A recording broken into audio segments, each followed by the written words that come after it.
The Demon King defeated the world's heroes. Conquered humanity gathered 100 barrier mages. They created a shield that protected the human realm. During this period, generations of heroes set forth to challenge the Demon King. None succeeded, as we see a graveyard of swords in honor of the fallen heroes. 30 years later, we see 39-year-old barrier mage Blake waking up. He gets dressed, then steps out of his cabin in the woods. He munches on a piece of bread while observing something. We see that there are numerous demons on the other side of a barrier. All clamoring to get in, he notices that the barrier is getting weak. He places both hands on the magical wall and strengthens it. Using his magical power, however, he knows that lately the barrier has been getting weaker more rapidly. In addition, it now requires more magic power to charge it up again. He prays that a new hero will defeat the Demon King soon. We then cut to a dark castle lit by moonlight. Inside, we see the hero named Alice locked in combat with the Demon King. She sets her feet and then charges at him. Sword in hand, she leaps at him and with a loud shout is able to land multiple direct hits on his body. The Demon King is gravely wounded and can't accept that he lost. He mutters a few more words of disbelief before collapsing to the ground. Alice lets out a satisfied smile. She then raises her sword and lets out a joyous victory cry. A surge of energy then bursts forth from the castle. Back in the woods, Blake is surprised. All the demons outside the barrier have fallen dead. He looks up and sees that the miasma that had covered the sky is also disappearing. He realizes someone has defeated the Demon King. He takes a moment to let the news sink in, then lets out a smile as the world will now be at peace. Everyone can now live without worry. He wonders if he will receive a handsome reward, since he has been maintaining the barrier for 30 years. He remains outside and continues to soak up the clear blue sky. 1 month later, a group of soldiers arrives in front of his house. They inform Blake that he is no longer needed. The mage is stunned as the guards rudely add that he has been wasting public funds on a useless barrier. He explains that he did that to prevent monsters and miasma from coming out of the demon realm. The guards seem to know nothing about that, calling him a bottom-tier mage.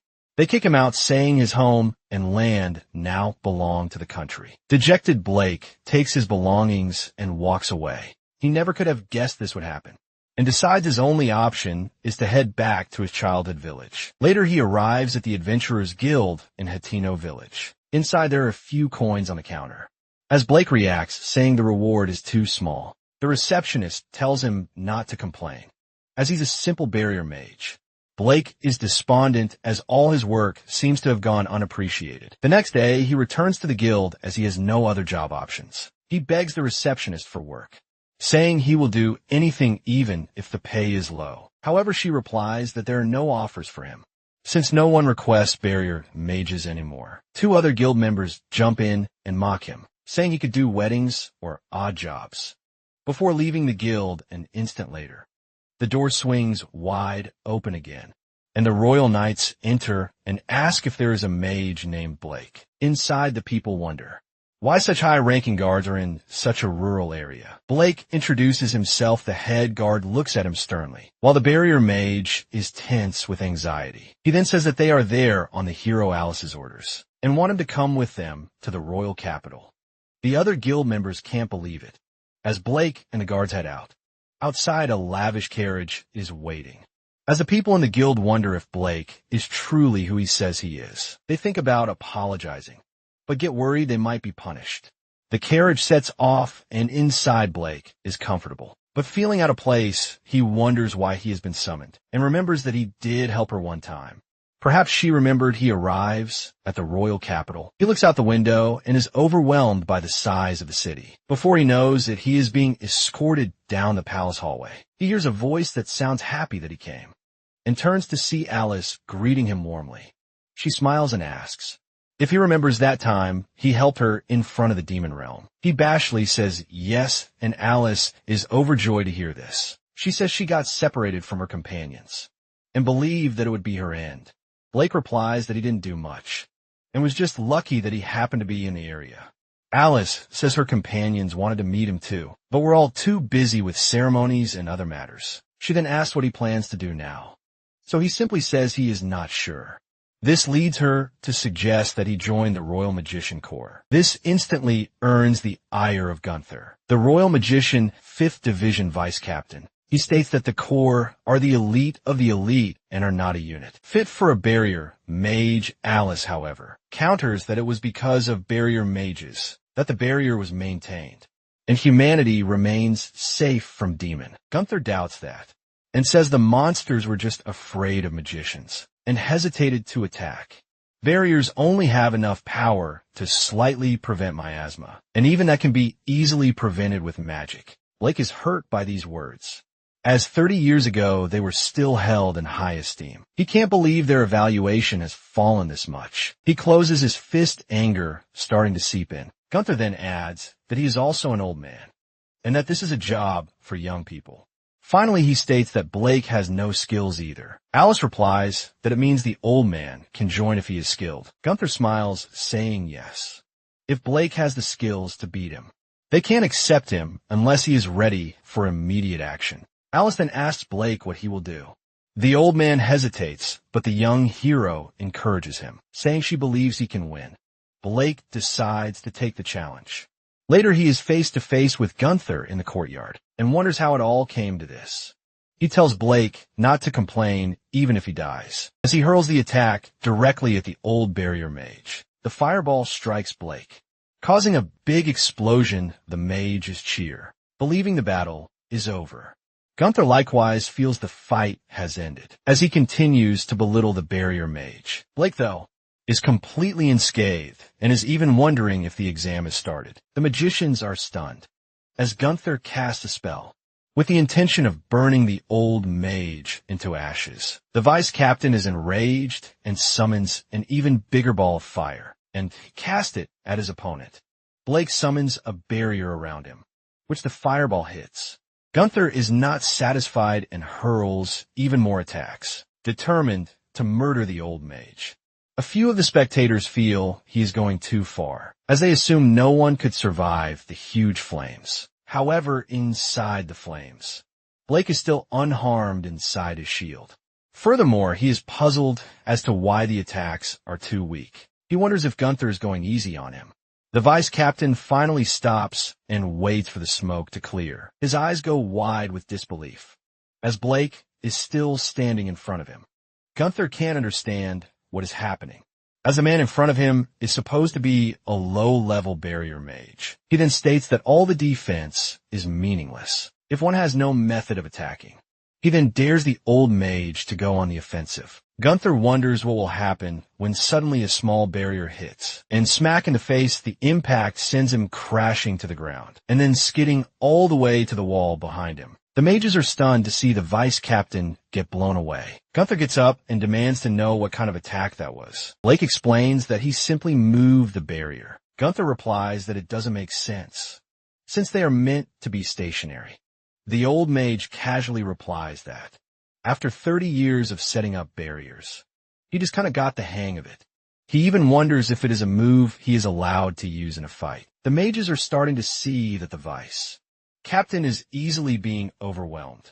Gunther now feels humiliated at losing to someone he thinks is beneath him. He gets up and realizes he has to kill Blake. This is the only way he will be able to regain his men's respect. He gives a signal to two mages and they cast a spell, causing a small flame to appear behind Blake. It grows and attacks him from behind, but the barrier appears, blocking it easily. Everyone is stunned while Blake remains unaware of what just happened. Gunther can't believe that the barrier activated automatically and wonders who Blake really is. Alice is watching intently and is thinking that she has finally shown the vice captain proof. Gunther, meanwhile, is getting more desperate and summons all his remaining magic power. The mages see that he is about to cast advanced magic and run away. In fear, the vice captain is determined to kill the barrier mage no matter what. He blasts a large pillar of fire, which heads straight at Blake as everyone else flees. Alice knows that advanced magic can't be blocked by an ordinary barrier, but has faith in Blake's capabilities. She remembers the night that he saved her from a horde of demons. She was amazed at how he created multiple small barriers and then unleashed them at the monsters, like deadly shards of glass, slicing everything in sight. He uses this same technique in the present battle to dissipate Gunther's advanced attack. The vice-captain is utterly stunned and falls to his knees in defeat. His strongest magic failed, and his mana has now been depleted. The mages know this and realize the barrier mage won. Alice officially declares Blake the winner and says, "This proves he has what it takes to join the Royal Magic Squad." Gunther wants to object, but cannot think of any argument. Alice adds that he has been protecting the world for 30 years, which is quite the feat. Gunther counters that there were other barrier mages helping him and asks what happened to them. An investigator arrives and says that the other barrier mages were not there. Some died, while others abandoned their duties while embezzling funds. So the fact was, Blake had been setting up barriers in the demon world all by himself. The old man realizes. That is why the required mana for the barrier kept increasing. Gunther can't believe that a single barrier mage could be capable of creating a barrier over an area even bigger than the kingdom of Hendria. He says, "It is impossible for a single person to create a shield of that scale." Alice, meanwhile, looks impressed, as he has proven to be even more powerful than she expected. Suddenly someone arrives at the courtyard and asks what all the commotion is about. Gunther turns his head and is surprised to see that it is the captain of Lancelot's first unit. Lance demands an explanation for what is happening. Alice replies that she recommended that Blake join the Royal Magician Corps. Gunther doubted his abilities, so they conducted a practical test. Gunther listens, still seething with anger, while Blake looks worried at what might happen next. Lance then declares that Gunther lost. The vice-captain tries to talk his way out of it, stating that he just went easy on the barrier mage. The captain, though, tells him to stop with the excuses, as Gunther's face shows nothing but frustration. Lance turns to Blake and says that anyone who has the skills will be allowed to join. He then declares that he is now a member of the Royal Magician Corps. Some of the mages still can't believe it. Blake, meanwhile, looks honored at being accepted. He continues to doubt himself, though, wondering if someone who merely maintained a barrier for 30 years can survive here. Alice smiles at him and offers heartfelt congratulations. He says it is all because of her, after which she invites him to eat. Lance, however, dashes her plans, asking if she really believes that she has the time for that. Two mages then drag her back to work. The captain then asks Blake what his relationship with Alice is, since she seems to favor him. He says he is just an acquaintance. Lance retorts that a lot of people are trying to get close to the hero, and he hopes Blake isn't one of them. He then walks away while Gunther looks on, still filled with rage at having been humiliated. A few days later, Blake arrives at the Royal Magician Corps dormitory. He heads inside and wonders where his room is. Some residents see him and wonder why there is an old man here. His shabby clothes lead them to assume that he must be a commoner. Blake overhears them and is a bit embarrassed. He keeps searching and finally finds his room. He opens the door and is greeted by Sven. A new trainee, Blake introduces himself and says he will be the young man's new roommate. He fills Sven in on everything that happened, which naturally shocks the young man, who thinks he is lying. Blake understands that his story does sound unbelievable. He notices Sven is shaking and asks if he is all right. The young trainee then screams that his life is over, as he has been paired with a lying old guy. Blake doesn't get it, so he explains that roommates are put on the same team. In the new trainee division, Blake apologizes for being old and says he will try not to hold Sven back. The young man says it is not really his fault. He then notices something and says the old guy's hair is a mess. It might get in the way of their training. So he offers to cut it for Blake. It is almost time for training. So the barrier mage changes into his uniform and they head out. Outside they meet Clara and Therese. Two new fellow trainees, they spot the old guy. Clara says that apparently he is on their team, as Blake, sporting a new look, introduces himself to the two girls. Therese, though, is aghast that one of her teammates is an old guy. Clara tries to calm her down, while Blake notes that every recruit except him is indeed young. Later, Blake is called to the front to introduce himself to everyone. He states his name and says that he is a barrier mage. Some of the recruits wonder if he is the guy who beat the vice-captain. Clara and Therese overhear the whispers but can't quite believe it. Sven, meanwhile, is further distraught upon hearing that Blake is a barrier maid. Gunther is also present and is still plotting his revenge. The trainer explains that the recruits' divisions haven't been decided yet. This will be determined by the results of their training. He then announces that they will conduct a survival exercise. The trainees will hunt monsters in the mecha forest. Points will be awarded based on performance, and they will be given 2 weeks. Some of the recruits are a bit worried upon hearing this, as the forest is a place with miasma pools. Blake is instructed to quickly get his equipment and depart. Sven is stressed as the forest is not a place for newbies to go to. He again begs Blake not to hold them back. Everyone then gets in their dragon carriage by team, as they will head to their starting points. Gunther is watching as he vows to make Blake's life hell. A bit later, Sven's jaw drops in disbelief. Blake, Clara, and Therese also look concerned as they wonder where they are. Therese lambastes Sven, saying that as team leader. Therese and Sven grudgingly agree. The 4 of them look and figure out their location. Sven says their destination is quite far, but they can make it if they hurry. Blake smiles and says they should, thus begin moving as soon as possible. Sven agrees, while Therese says they should steel themselves for the journey. They walk past rocky areas. They travel through green forest. Sven complains that their bags are too heavy. Therese asks if they're still not yet at Mecha Forest. Clara, meanwhile, notices that Blake is not even breaking a sweat. They travel until it is dark, and finally arrive at the entrance to Mecha. Miasma is visible in the air like fog. Sven notes that a normal person would die instantly if they entered. Due to the miasma, magicians can handle it though, because of their resistance.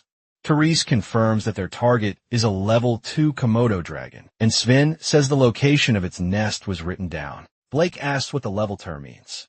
Sven is surprised that he doesn't know that, and then proceeds to explain that monsters have 10 levels of strength. Blake thanks him for the information, and Sven looks pleased to be complimented. Their companions then tell them to stop yapping and to keep moving. They walk deeper into the forest, and then notice some creatures are watching them. 3 level 1 goblins appear. Sven is confident he can handle low-level creatures, and says he will take care of them.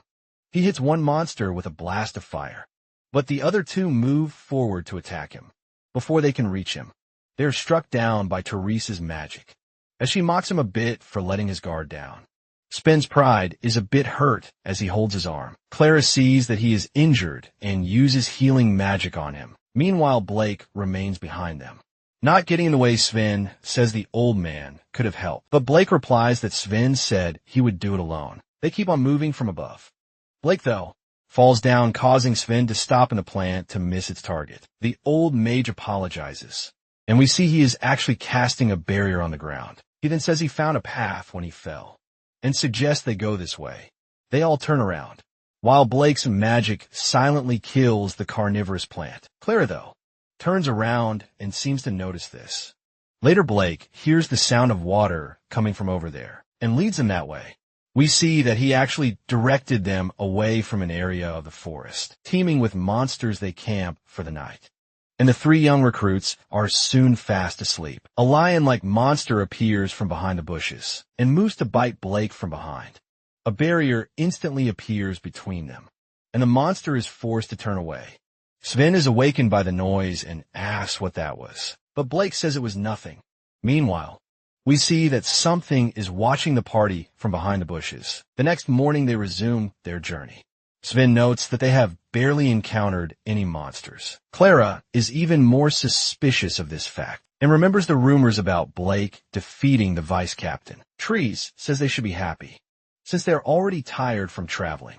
So it would be terrible if they encountered strong monsters. Back in the city, we see Gunther guessing that Blake is probably dead by now. It turns out he purposely placed their party in the most brutal location of the forest. And even if they somehow reach their destination, what's waiting isn't a Komodo dragon, but rather a level 4 salamander, which we see our 4 heroes now face to face against. She spots another monster appear from behind, trapping them in the middle. Sven loses hope and falls to his knees. He believes it's over as they have no chance of winning. The 2 girls hold hands and are shaking with fear. The salamander opens its mouth, Revealing a red fireball, it fires directly at our heroes, who have nowhere to go. Therese then slowly opens her eyes and is surprised that they aren't burning. She sees that Blake has cast a barrier protecting them all. Therese and Clara discover, with shock, that Blake's barrier has protected them from the flame attack. Still, the salamander continues its barrage of flame. It makes Sven worry that they still have no means to get away. Blake walks towards the monster and tells his group to wait for him back. Sven yells at him to go back. He gets teary-eyed, believing that the old man plans to make himself a decoy for them to escape. Therese believes that they should not waste his sacrifice and make an opportunity for them to escape. The moment the barrier disappears, Sven does not agree, believing that they should not abandon their companion. They then realize that there are no more flames firing at them from outside the barrier. They get confused, wondering what is happening outside. A second later, the old man slices the giant salamander's head clean off its neck. Blake then realizes that there is another salamander behind him, about to blow fire at him.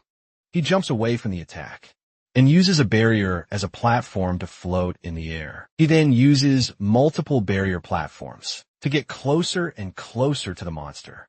While it tries to attack him, Blake activates another spell that covers his hand in an armored gauntlet. With it, he causes a powerful punch that flattens the salamander and destroys the ground beneath it. Blake then stands up and casually says it is over. He becomes nostalgic about all the times he used to fight salamanders regularly and wonders why the ones he just fought are weaker. The trio are shocked and begin to ask questions and give him praise for the things he has just done. The old man is genuinely confused that they think he is strong, when all he can do is make barriers. They come to see him as not just a regular old man. Elsewhere, Gunther is smirking at the thought that his barrier mage rival must be dead by now. He is so sure that he notices too late that Blake's group is already back. Gunther can't comprehend how they are alive, and the first group to get back. At that, he calms himself down, trying to justify that they must have just fled and must have gone back with nothing to show for it. However, the official the group is talking to is glad to see that they have brought back the top-level material of the salamander's fangs. Gunther's jaw is on the floor at the knowledge that dropouts and a simple barrier mage defeated a salamander. The official, talking to the group, congratulates them for a job well done. Other new recruits on the site are confused about how they encountered a salamander when the forest should only have had low-level monsters. Meanwhile, the group celebrates how they gained the top spot in the exam. They, however, admit that it was all thanks to Blake for defeating the salamanders and guiding them back. Blake disagrees and says that it was all a matter of everyone's hard work. Everyone thanks him for it, but knows it is just him being nice. Blake has the uneasy thought that it is not a coincidence, that they were in more danger than the other team.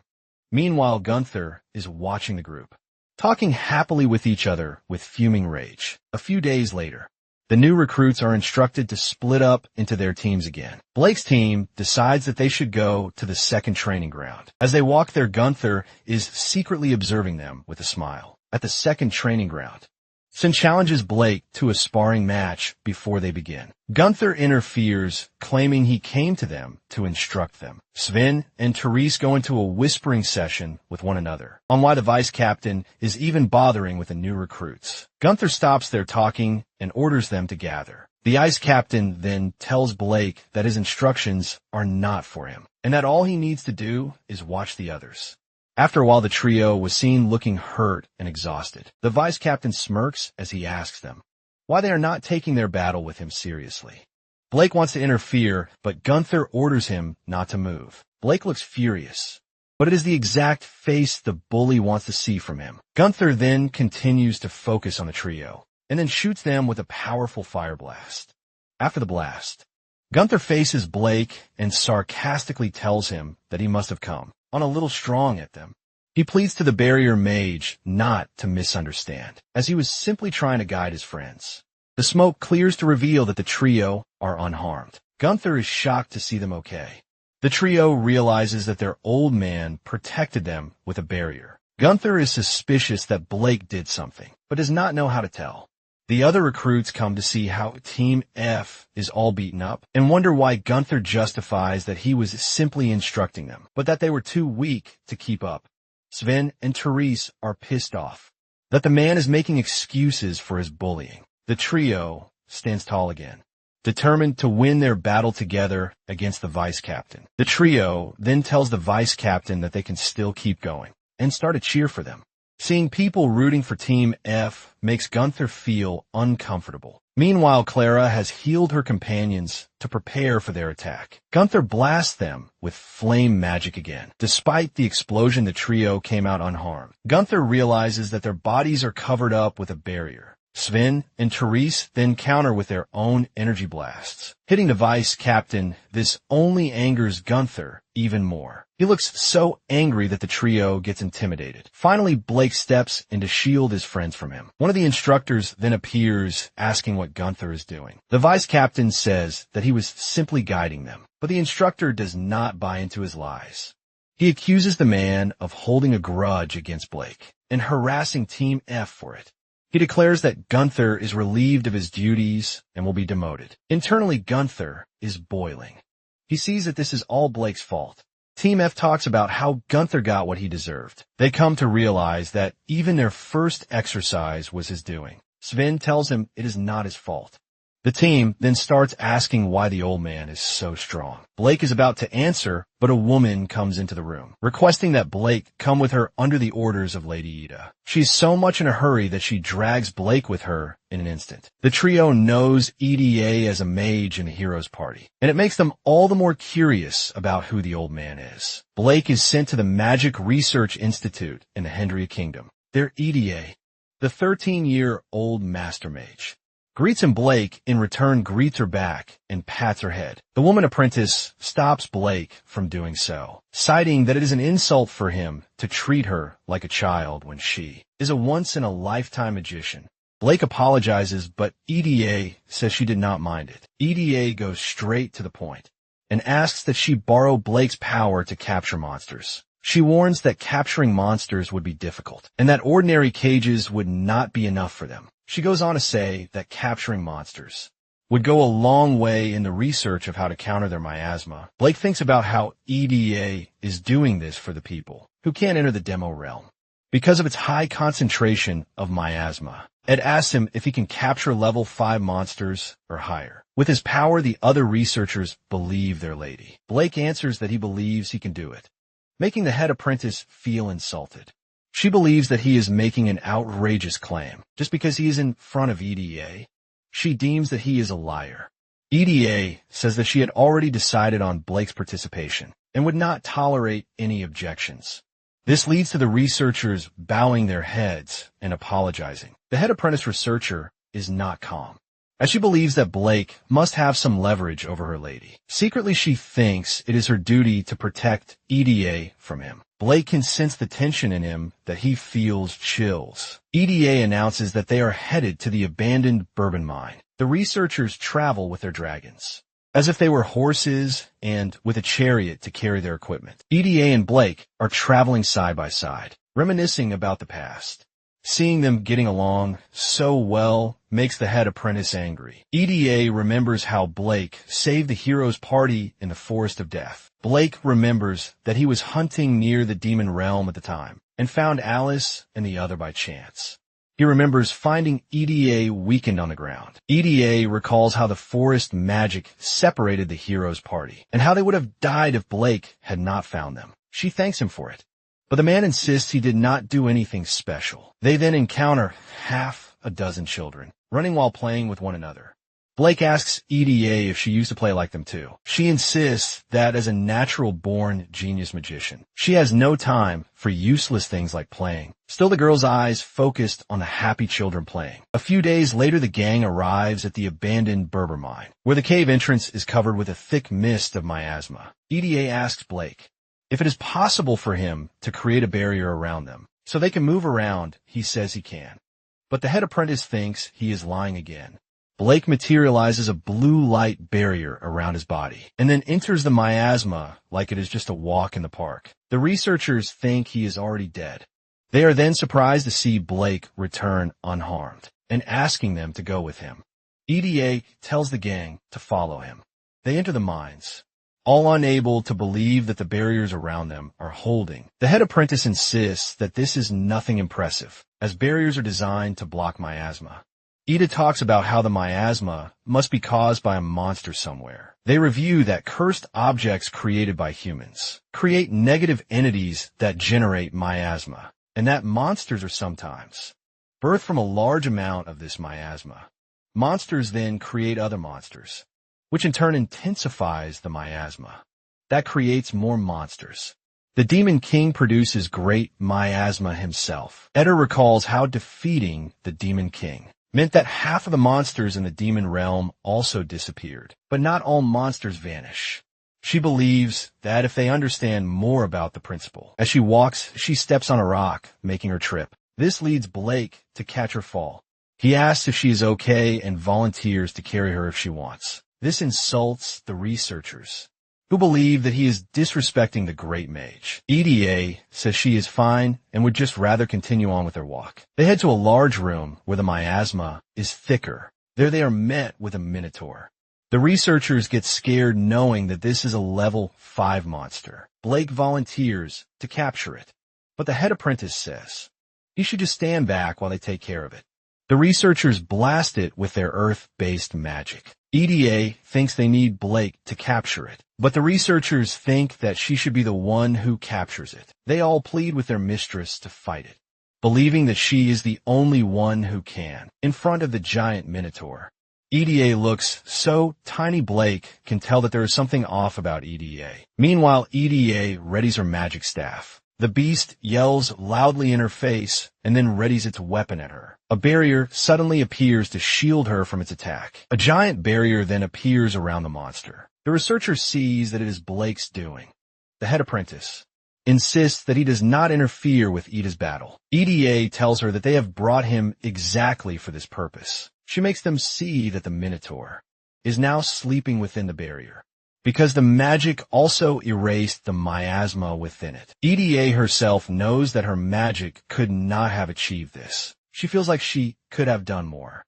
She announces that since Blake has already captured Monster, it is time for them to return. She asks that Blake keep carrying the monster until they return. Looking at Ida, Blake has a feeling that there is something wrong. The research team returns to the Institute with the Minotaur, still sleeping within the barrier. EDA is impressed that the barrier easily carried the beast. During their travel, Blake tells her that as long as he is nearby, he can maintain it semi-permanently. He, however, warns that the barrier will disappear once he is no longer with them. Blake pulls out a paper with a magic arcane symbol and places it on the floor near the barrier to maintain it without outside help. EDA recalls seeing something like it near the demon realm and thinks the creator must be someone remarkable. Blake thanks her with head-scratching humility. He goes on to say that he was the one who made the magic circle near the demon realm when he was still 9 years old, because the miasma of the realm was eroding the rest of the continent. At the time, he and other barrier mages used to maintain their barrier directly, but since they could not leave their spot, he developed a circle that could be charged with magical power, so they could take breaks. He continues to explain that with 100 barrier mages, they had the power to replenish the magic circle for a long time. Unfortunately for him, he was the only one left replenishing the circle in the end, making him consume so much of his power to protect the world from the demon realm. EDA and the researchers are shocked by his story. EDA screams at him for saying nothing when he has done something so incredible. Blake moves on from it and instead sets up his barrier magic circle. With it activated, he says that the barrier will last for a few hours. He still says he will stay nearby just in case. EDA announces that they can now begin their research and urges everyone to take action. They spend the day studying the creature by taking notes of their observations on it. Blake watches as the people are busy with their business. As the hours go by, many people go home. This is until even the apprentice says goodbye. Blake observes how EDA remains busy, researching at her desk without stopping her work. She asks that Blake rest up, since the research is important. for the protection of the citizens from monsters, and that he is just worried that the barrier might break without him, without stopping from her work. She answers that he can do as he pleases. 1 week later, the day ends, and it is still EDA and Blake who are left in the lab. The head apprentice says goodbye. Like always, Blake steps out himself to ask for a moment with the apprentice in the corridor. He asks her why everyone except EDA leaves early. The woman is insulted by his implication. She explains that because Lady Ida is a genius, ordinary people like them can't keep up with her, both in magic and in research. She cites that they can only be in her way. Her answer does not satisfy Blake, who sighs. He returns to the lab to see that EDA is already asleep at her desk, with all the paper and books.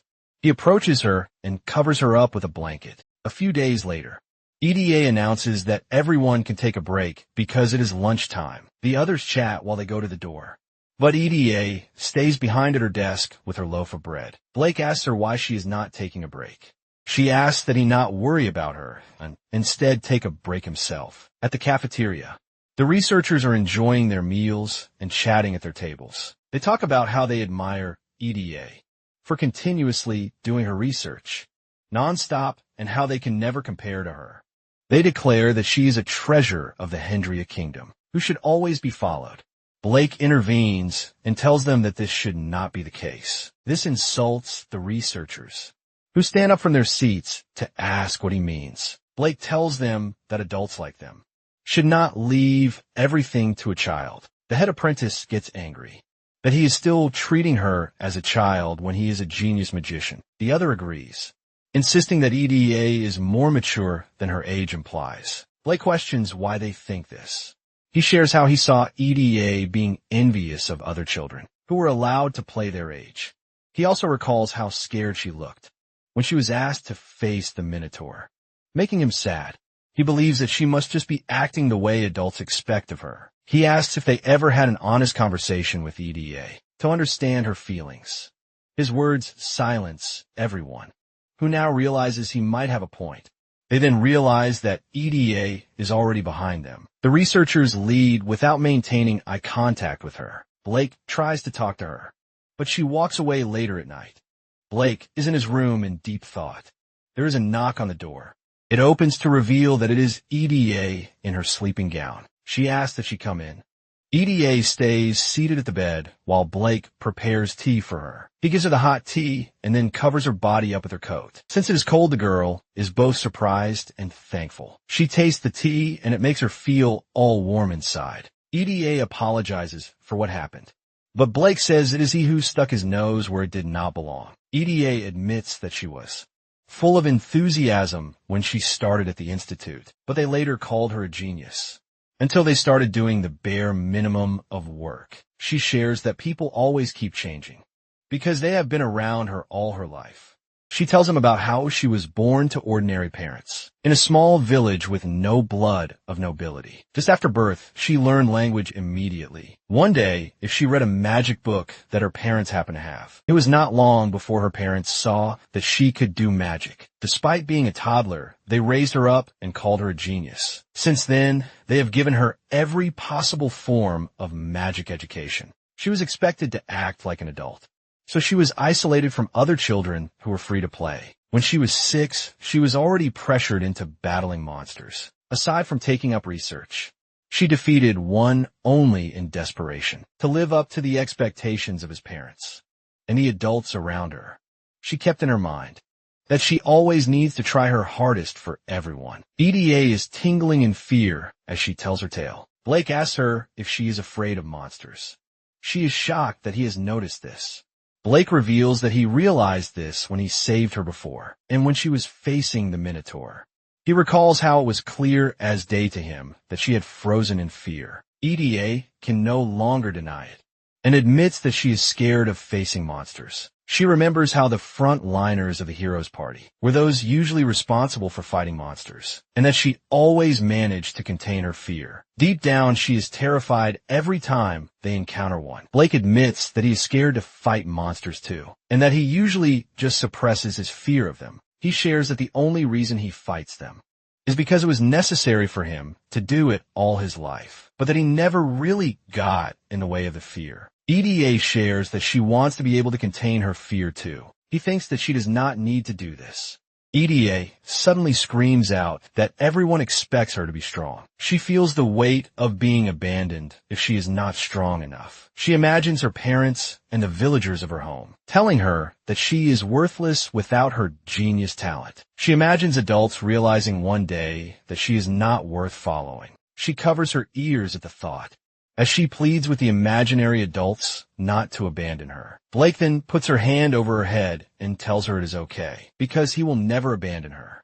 EDA can no longer contain her tears, as she sees that the man understands, that her life has been hard on her. Blake tells her she did so well. She admits that she wants to play with friends, eat sweets, take breaks, and spend time with her family. She then says that she loves research, but is scared of monsters. Blake says that children should be allowed to be vulnerable around adults. He tells her that she does not need to try so hard around him, and that she can always share her suffering with him. They embrace, making EDA feel all warm and happy. The girl lies by his lap with closed eyes, with her right hand holding his left. Blake smiles as he looks at the child sleeping. It makes him nostalgic about the first time they met. He remembers how he saved her from monsters with her attack barriers. He knew her weakened body back then, and brought her to his cabin to rest by a bed.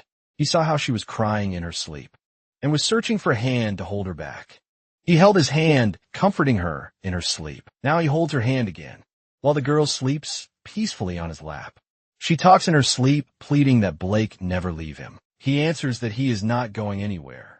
A few days later, Blake is at the food market filled with people. EDA arrives to meet him wearing a summer dress and a hat. Several days ago, EDA ordered her researchers to begin their work. Just like any other day, they answered that they would work hard. But throughout the day, they kept looking at EDA while they worked, like they wanted to say something. She went to her desk to work alone like any day before. But this time the researchers were conscious of her. The day went by, and the researcher went away like any other day. But this time, they were hesitant as they left the next day. Their work continued.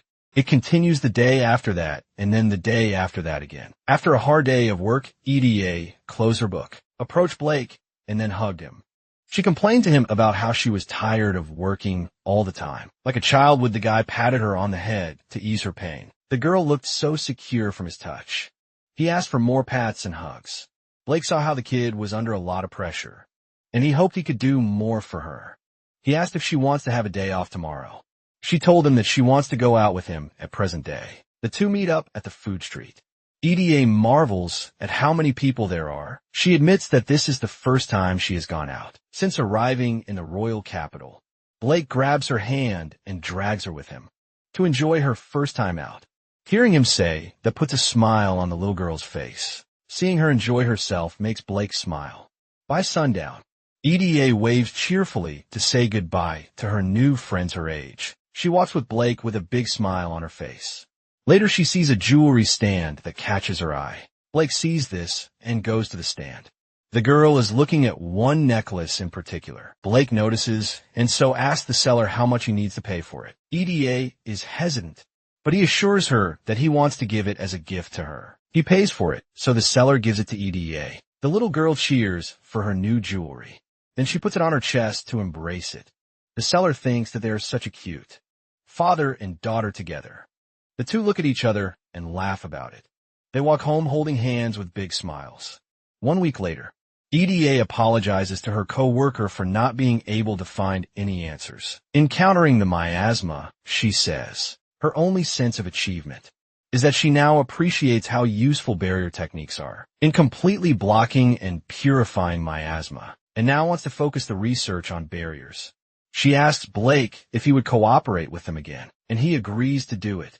The researchers then pause, looking like they want to say something. They then bow their heads to EDA and Blake to apologize to them for relying on them too much because of their inferiority complex. They admit that they have become complacent because EDA is a genius and has shifted all responsibilities to her as a result. Aside from that, They admit that they disrespected Blake out of jealousy and look down on barrier mages to protect their own pride. Again, they lower their heads to apologize. Both EDA and Blake forgive them immediately. EDA asks that they put in more effort from now on. Again, they apologize to Blake and admit they now appreciate the greatness of barriers. Now researchers would not stop surrounding him to talk to him. Meanwhile, EDA asks her head apprentice why they decided to apologize. So she says that it was all thanks to Blake. The woman says that, seeing Blake make EDA cheerful again, gave them the courage to take a step forward. Now the head apprentice sees him as a truly wonderful man. EDA looks at Blake and says she thinks so too, from the bottom of her heart. EDA and the researchers see Blake off. EDA tells him that she will inform him if there is any progress in their barrier research. She then waves for him to come closer. She whispers to ask if he would indulge her again when he visits. Blake gladly says that he will do it anytime she wants. EDA looks so happy from her response, but the other researchers are baffled by what they have just talked about. They all wave as Blake walks away. He wonders if everyone is doing well while he was out.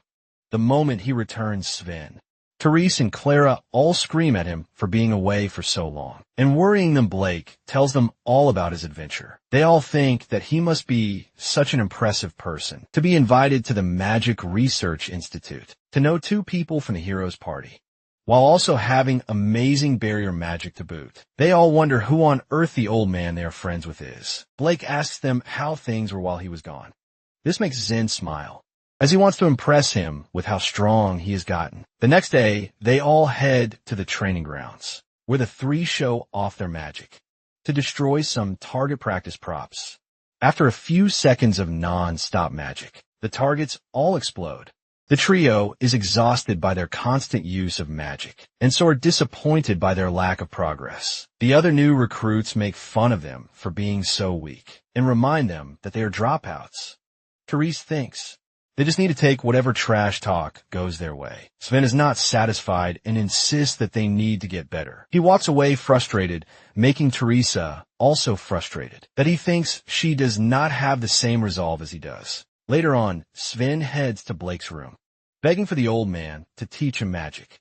He says that he will do anything to get stronger no matter what. Blake asks why he is going this far. He answers that he is expected to succeed, because he is the eldest and only magician in their noble but rural family. He remembers how his village was poor and how succeeding meant earning money to grant everyone in his home an easier life. Blake tells him that all he knows are barrier techniques. He, however, volunteers to teach him combat techniques. Instantly, San agrees to it. Blake tells him that they can start tomorrow, making the kid very grateful. The next day, San is frustrated that Therese and Clara are also at the meeting spot for training. The girls tell him that it is not fair for him to have the old man. All to himself, Blake tells him that he invited them, since they felt the same way as he did. Sven is upset at the old man, since he went to all the trouble of begging. Meanwhile, Clara is thinking that this is an opportunity to know the secret of the old man's strength. Blake catches her staring at him and smiles at her conscience. The girl looks away. She tells herself with a blushing face that she should not be noticed while observing him. They head to the mecha forest, where they train by facing giant salamander. Spin. Blast one with fire magic for minutes until finally it gets defeated. Seeing him defeat, it assures him that he can do things the old man can do too. This sense of victory is short-lived, as another salamander tries to eat him. Blake cuts the monster up into pieces, inches away before it gets to the boy. The old man tells him not to get his guard down. They then realize that there is already an army of salamanders. Heading their way, Blake gets in front of his friends and says that this will be an opportunity to learn from his example. He tells them that if there are many enemies, they should use wide-range magic with a powerful blue light. He blasts every monster in the area. He looks so casual while doing it that the trio are amazed. They ask him how he got to be so strong. He tells them that it is a long story. Later they sit and rest so that the story can be told. When he was sent to the demon realm, because of his potential as a barrier mage. At the age of 9, Blake was 9 when he was taken to the demon realm. With other barrier mages, they were tasked with creating barriers to suppress miasma and monsters. They were so unappreciated that they were only given meager wages, food, and water aside from that. They were abandoned with their mission to contain the barriers. They can't move from their spot. Blake was at his limit in terms of sleep and physical health. He was so desperate that he came up with the idea to create a magic circle that could automatically maintain the barrier. Sven, Therese, and Clara all think that he must have failed, since not many can make a magic circle. To their surprise, Blake tells them that he managed to do it without much effort. He remembered trying the magic circle for the first time, and how it worked the moment he saw it take effect. The 9-year-old Blake slept like a log.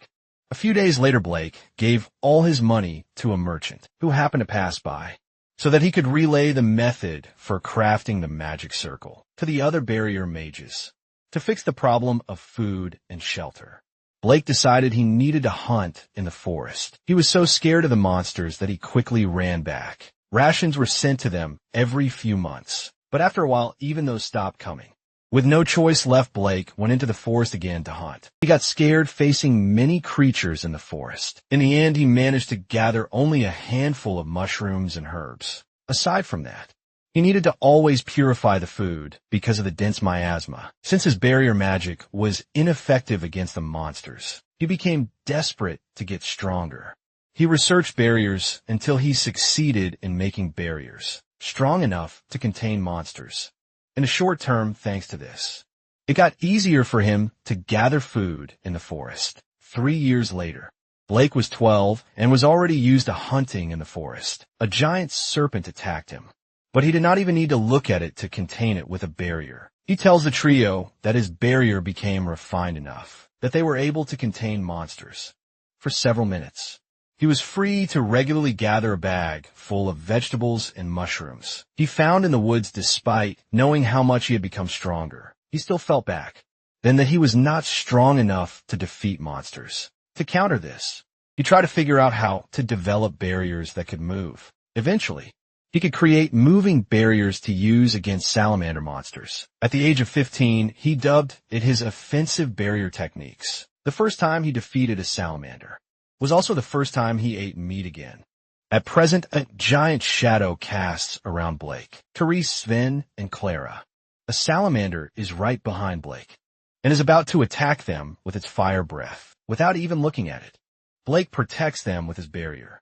He then turns and jumps towards the monster. He beheads the beast with blue light. He shows the trio that he has become refined enough to create a sword of light. With his barrier magic, the trio are in shock that he defeated another salamander with just one hit. They all marvel at his backstory. Therese and Clara cringe at how oblivious he is. Meanwhile, Stan believes his words and is hyped up to be as strong as him. One day, more salamanders arrive. On the other hand, are not as assured that they are in terror. They scream as they face the beast. Lance, the leader of the 1st Division, is walking the corridors while being accompanied by other high officials. They are all praising him and even calling him flawless. He tells them that he is not worthy of being called flawless, but his humility makes him all the more charismatic to them. Lance's subordinates come to him and also share how great they think he is. No matter how much Lance says they are overestimating him, the people just say he is being modest. Deep down, the captain feels the pressure of being thought of as perfect nowadays. He feels unworthy of their praises because he already feels like his magic has stagnated. He recalls the duty of the Royal Magician Corps to maintain order and how peace has been achieved since the hero defeated the Demon King. Lance still wonders if he still needs to maintain people's expectations of him in this new era of peace later. While he is doing paperwork in his office, he receives a report that a village is being attacked by low-level monsters. He thinks about how they can train some new recruits in a mission to neutralize the monsters and wonders who they can include. A few days later, Sven, Therese, and Clara are all nervous about their new mission. On the other hand, Blake is as calm as usual and offers others some water. Sven asks him how he can be so calm when they're going on an expedition with the 1st Division. It is revealed that they are surrounded by all the men in the first division. Blake answers without a hint of irony, that he is calm because he is already used to slaying monsters. Sven, Therese, and Clara try to shake off their nerves and think of it as an opportunity to see how strong they have gotten. Other new recruits see Team F so nervous and laugh at them. Sven tries to stand up to them, but the fight gets cut off as everyone gets called to fall in line. They all gather in organized manner in front of Captain Lance. Lance informs them that they will travel for 2 weeks to the village, and that their targets are several dozen level 3 or lower monsters. The squad answers that they will follow him. The walk to the rocky desert. Aside from Blake, all the new recruits are tired from walking 6 hours straight. The more experienced members announce their break, giving the new recruits the opportunity to sit down. They are reprimanded by a superior, who tells them that new recruits have the duty of tending to the squad members. They offer food to the other experienced members later. They even give them massages later at night. While the squad members sleep, the new recruits stay on watch. 7 days later, the new recruits look exhausted. Sven, Therese, and Clara have reached their limits. Blake offers them water, but this only frustrates Sven to see him still so energetic. Blake is just nostalgic, because he went through similar situations in the past. His trio of friends just decided not to judge the old man by their normal standards. Sven then realizes that the other trainees are nowhere to be seen. Some division members congratulate Team F for sticking by them, when most people would have run away by now. They then focus on Blake and judge him for being a mere barrier mage, who just got in on recommendation.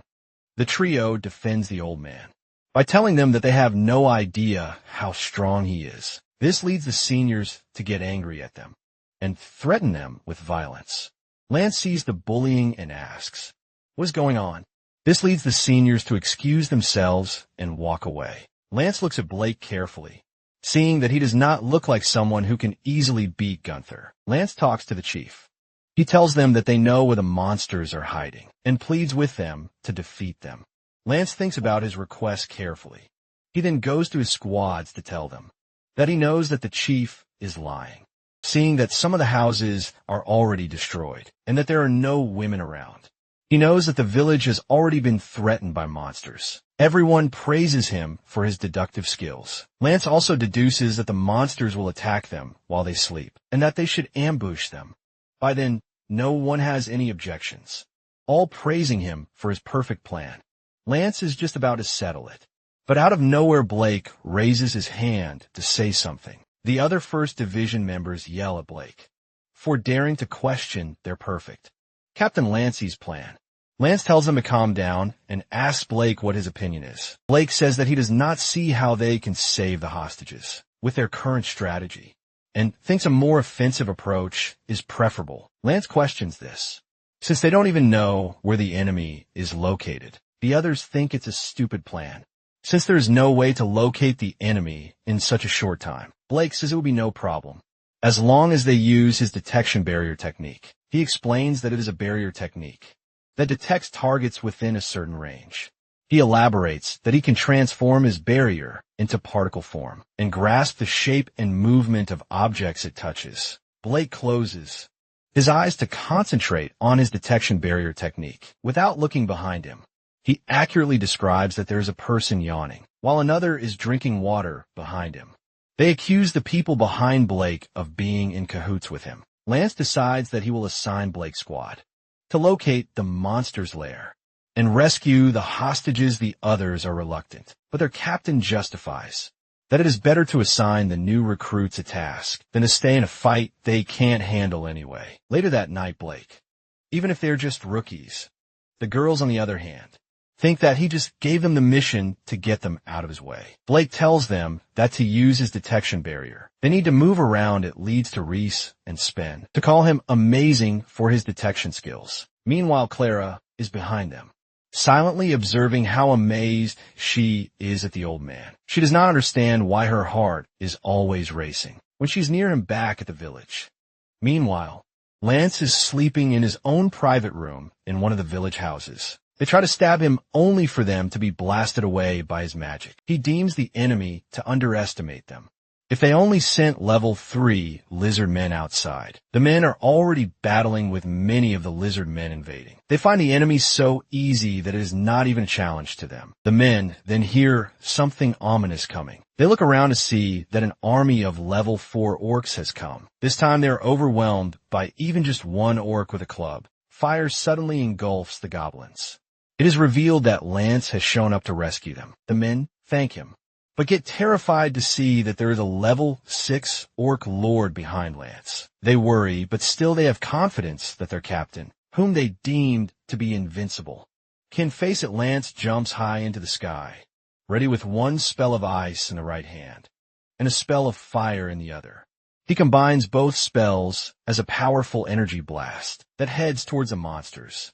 Both the Orc Lord and its army of orcs get obliterated instantly. The only thing left after the smoke clears is a giant crater. The men cheer for the power of their captain Lance. Meanwhile, Lance and the others have found the cave, where all the village women are tied.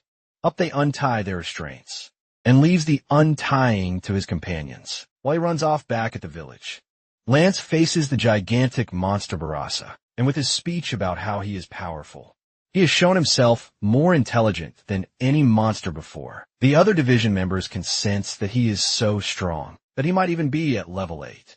Regardless, they believe in their captain so much that they can't see him getting defeated. Lance can only avoid every axe attack from the monster. Deep down, he knows that he can only do one more ultimate move, because he has already spent so much magic defeating the orcs. The others can't see his worry and cheer for their invincible captain. Being called invincible gives Lance the motivation not to lose. Despite this, the enemy's axe hit him. The men cry in terror while Lance is down. Barasa follows up with another swing. The move is so powerful that it is like a drill that destroys the ground. Barasa is then surprised to see that Black actually blocked his axe with his barrier. The division members are shocked to see that. Blake stopped the great axe impact. Blake then volunteers to heal Lancey's wound and surround him with barrier particles that make him feel better. The captain asks if he is doing holy magic, and that he is using purification and detection, properties to stimulate the body and promote regeneration. Barasa is angered to see them casually chatting while he is still in front of them. He attacks the barrier with all his might to try to break it. Lance tells Blake that if he uses his ultimate move, they can win, but that it will take some time. Blake volunteers to create an opening. He also says he will fight with him, making Lance question how he intends to do that with only barriers. Blake puts barrier particles in his hands and feet, making him stronger and faster. He then charges toward the enemy like a bullet while wearing a barrier around him. His dash is so powerful that Barasa gets tossed upward and then tossed to the ground. This angers the monster, who warns him not to get cocky. Blake then materializes a gauntlet glove on his right hand while the monster is open. He tells Lance that it is time. Lance charges up his ultimate move, making the other men watching all hyped up. He fires at Barasa, and he ends up burned and lifeless. The men cheer for the defeat of the giant. Lance is so exhausted that he loses balance before he falls. Blake catches him. Both men praise each other for their amazing magic. The First Division members then separate Blake from their captain to praise Lance for defeating the monster. They also reprimand the barrier mage for interfering and accuse him of trying to steal their captain's glory. Lance is about to defend him, only for Blake to tell them that they might be right, to say that their captain might have defeated the boss. Even without his help, however, he continues to say that even Lance is not perfect and that they need to see him as a mortal human being. He tells them that they should have been fighting alongside him. This insults one of the division members, who grabs him by the collar. Blake grabs his hand and overpowers him. He then tells them that he knows what it feels like to fight alone and reminds them that there is no such thing as a flawless human in the world. The man is too prideful to take his words and just leave. Lance looks at Blake with disbelief. Later on, Therese, Sven, and Clara return to the village with the women. There, the women get a happy reunion with their loved ones. The village chief and his companions even apologized to Lance for tricking them and said they had been threatened to do so. Despite their victory, the division has a suspicion that there is still an ominous manipulator in the shadows. who had Barasa under their control. With the mission complete, Blake and the others are glad to be back in their own city. The others walk to rest. But Blake is called on by someone unseen to ask for a moment later. Blake and Lance are in a tavern.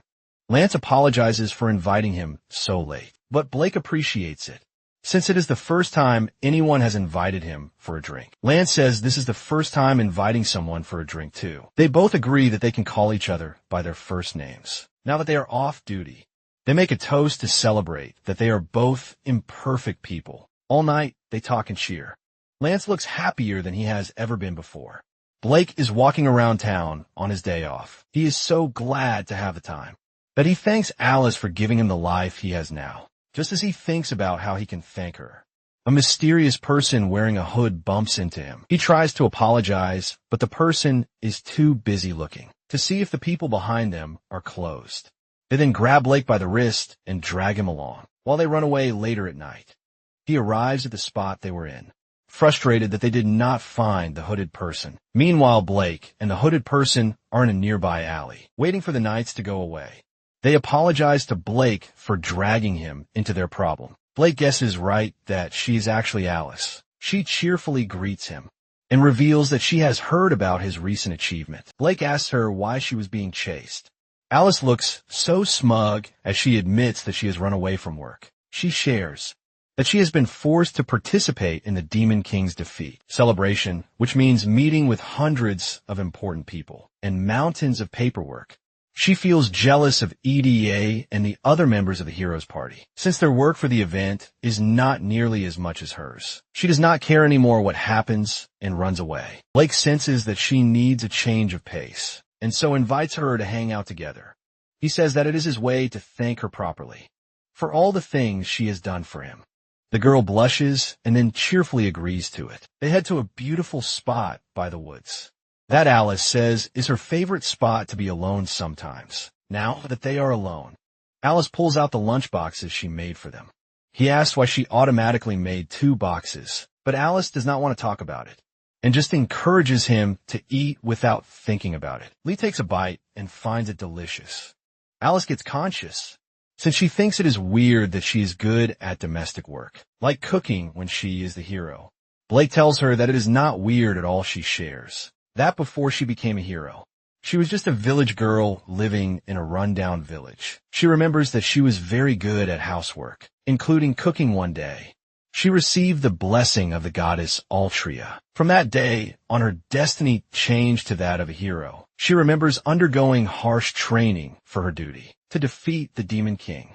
She remembers never holding a sword before those days, and how her palm was full of blisters for it. Alice stands up inspired, as she remembers learning with the sword quickly and becoming stronger in no time. She says it must be talent. Blake agrees and says that one must have a natural talent to get stronger. Alice smiles as she looks back at her hardships, defeating strong enemies with few companions. She tried and tried until finally she defeated the Demon King. He finds happiness, knowing that she made peace possible and made everyone smile. She tells herself that she is still the hero. He shares that despite this, he knows what he has to do. He declares that his duty is to protect Alice, surprising the blushing girl. He continues to say that the reason he maintained barriers for so long was to protect everyone and knows it was the same for her. Alice reminds him that she is the hero. Blake replies that it does not matter since to him she is still Alice. He describes her as a wonderful person with many great qualities. Alice thanks him and says that she is okay and was just frustrated. Later on, the two return to town. They wave each other goodbye as they separate.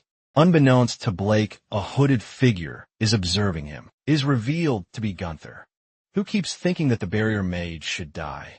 Over and over again in his head, the magician tells Gunther that he is also being transferred to the Mabel region. Gunther asks why so. The man tells him that he has gone too far for his repeated misconduct and abusive power. The last straw, he says, is when he caused trouble training the new recruits, and so we can't cover for him any longer.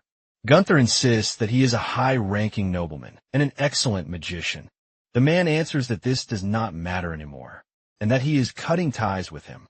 Gunther accuses him of being a traitor, but the man still thinks. Teaming up with him was a mistake from the start. He warns the former vice captain that he should just start over. The man closes his office door to Gunther. The former vice captain is so angry that he kicks his office door. Later, Gunther walks the corridors while other magicians look at him. As he passes by, they all whisper about his demotion and how he brought it to himself. Gunther gets so mad that he tells them to shut up, and then attacks them with powerful flame magic. This leads him to be kicked out of the headquarters. A high-ranking official even tells him to be fired. Gunther replies that he is a high-ranking nobleman, but the man does not care, and says that he should be grateful that he has only been discharged and not sent to prison. Gunther does not understand why he is being treated like this, and maintains that he is essential to the country. The magicians close the door on him, leaving him alone in the middle of the street. While passers-by look at him in his state of shame, Gunther tells himself that only Alice will understand what he is going through. He recalls how he fell in love with the hero the first time he saw her. From that day on, he aimed for the position of captain to be noticed by her. He remembered how happy his days were, and how they ended the moment Blake appeared. He blames the barrier mage as the root of all his troubles. Gunther walks the streets, searching aimlessly for Alice. She then notices her looking happy meters away. He is about to go to her only to realize that Blake is in front of her. He tells himself that it is he who should be with her. He imagines Alice being happy to see her the way she looks now. But that dream crumbles like a mirror, along with their imaginary dates and marriage together. Now all he can think of is for Blake to die. He gets the idea to kill the man and take Alice for himself. He convinces himself that he is entitled to have Alice. From the very beginning on a different day, all new recruits in the Magician Corps have been gathered in their hall. Sven and Therese marvel at how there are so many units assembled all at once. Sven explains that they must be guarding the VIP in the city for the upcoming Demon King defeat ceremony. Captain Lance then announces who will escort the hero and her party. After the announcements, all the units stare at Team F, much to Sven and Therese's confusion. Clara tells her team that they have just been announced as the escort for the hero and her party. The entire room turned to look at the odd group of trainees, believing there must be a mistake, and that it's impossible for them to be chosen as the hero's escorts. Their doubts are quelled, as Lance states that they were directly recommended by Alice himself. After all, their performance during the monster attack was admirable. What's more, Blake is strong enough to defeat Gunther, and is trusted by the hero and the Witch of Wisdom. As the others start to recognize just how strong they are, the captain raises his hand to finalize the decision, and orders everyone to fulfill their respective duties, prompting a resounding salute. Later on, the squad stood frozen as they reached the hero's personal room. Sven gagged, feeling like he was about to throw up from nervousness. The girls tell him to get his unsightly self together, but couldn't stop their legs from trembling either, while Blake chuckles and finds him adorable.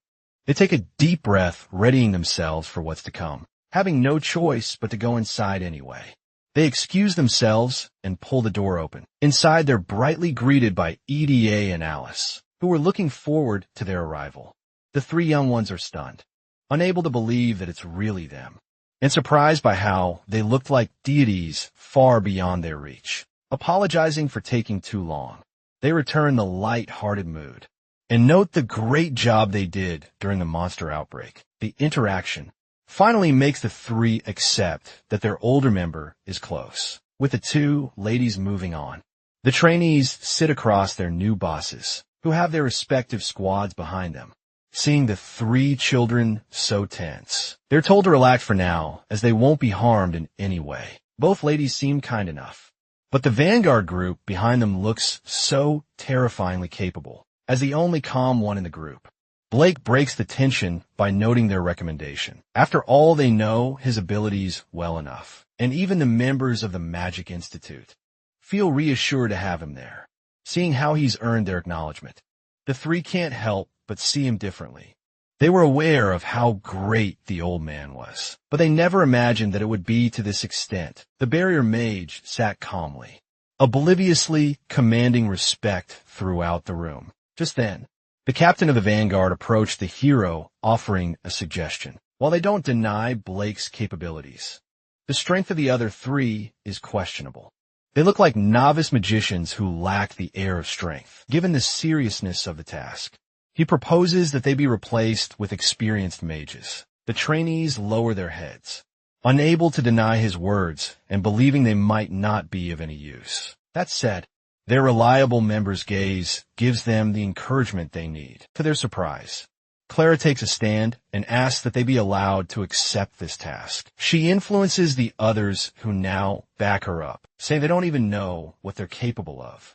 The captain sighs, thinking about it for a moment, and agrees to test their so-called capabilities. The three are called on to face him to be acknowledged. They're tasked to land even just a single hit on him. He gives himself quite the handicap, adding that he won't even use magic to fight back. Such conditions annoy the challengers, who feel like they're being underestimated, far too much insulted. Their faces change with rage and their bodies overflow with power. Unfortunately, being fired up doesn't translate to skill, and they quickly fall without even making the captain break a sweat. They couldn't believe it. He was like a monster, dodging all their attacks and not giving them a chance to breathe. The vanguard was directly trained by Lady Well, and there was no way they'd lose to magicians. Alice couldn't help but watch with a firm expression. They are her personal force who accompany her on high-risk missions. Their leader, Sword Saintwell, is a genius with the sword and is well versed in battling magicians.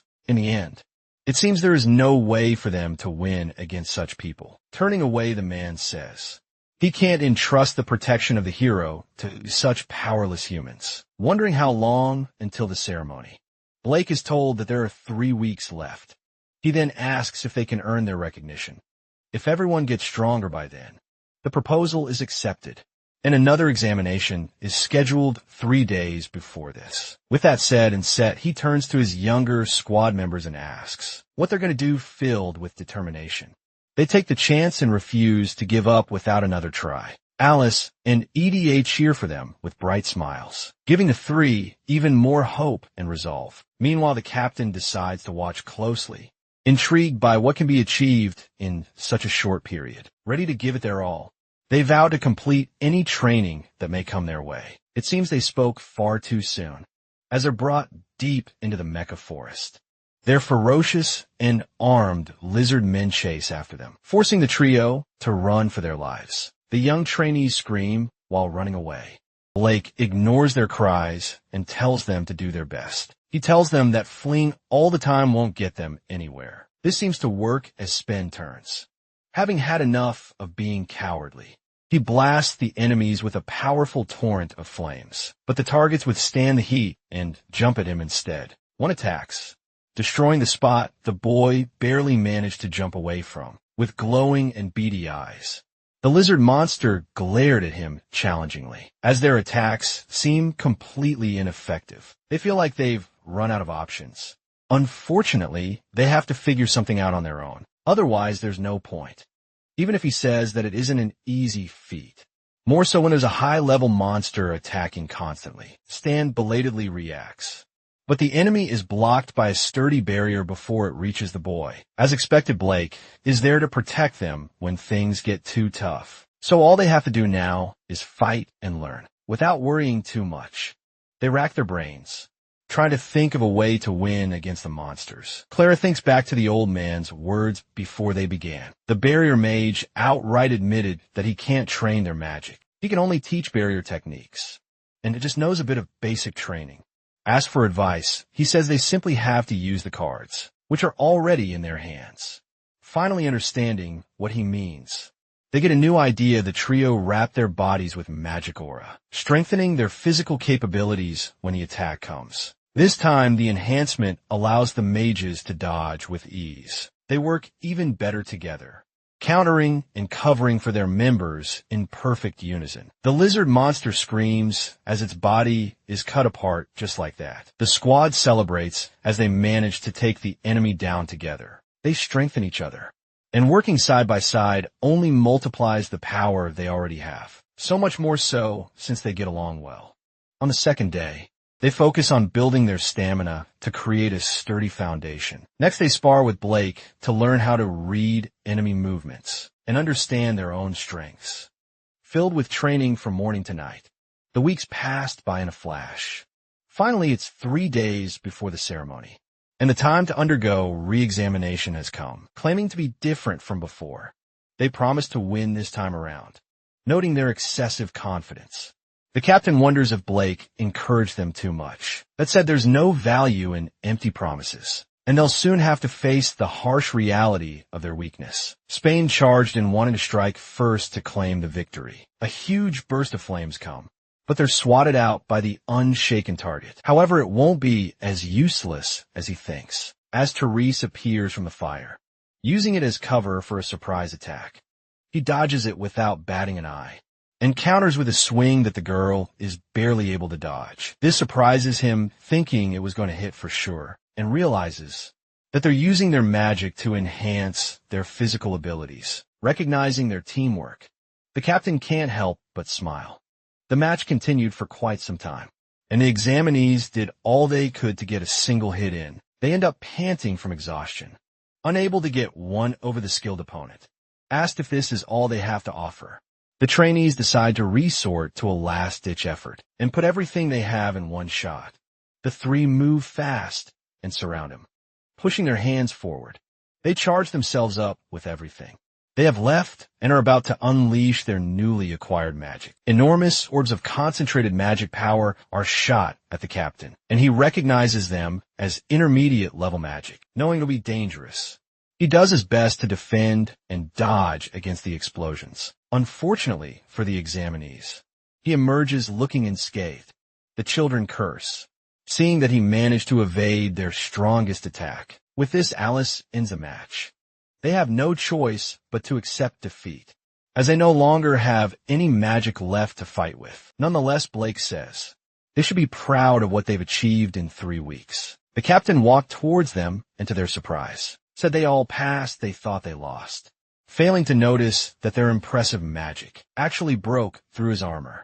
Seeing their remarkable growth since the past 3 weeks, he's now certain that they'll be just fine with the mission. With this, congratulations are in order, and the squad squealed in delight as their hard work finally paid off. The two ladies smile, finding their master and disciple-like relationship adorable. With Blake's team, they can rest assured that the ceremony will be safe, despite the eerie rumors, as they hoped for things to go smoothly. Gunther was walking alone in the town, looking much crazier than ever. The day of the Demon King subjugation ceremony comes. The crowd goes wild as the heroes' party parades the streets, waving gleefully to the supporters while everyone was having fun. The personal bodyguards were more vigilant than ever. Blake was closely monitoring the situation, even looking at the carriages behind them, when the people he's supposed to be protecting suddenly invite him to have a chat. The two ladies whine and complain, told that he wants to focus on his job for now. After all, this is a task they can't afford to fail. There can be no lapses on their part, since someone was targeting the hero and her companions. To make things worse, there have been multiple assassination and kidnapping attempts on their aides, leaving no room for mistakes. The captain mobilized several members of the Magic Knights. Deep in the crowd, a dark and hooded figure shuffled around. The former vice captain rushed forward. Pushing the people aside, he stands in the middle of the street and tells the carriages to stop immediately.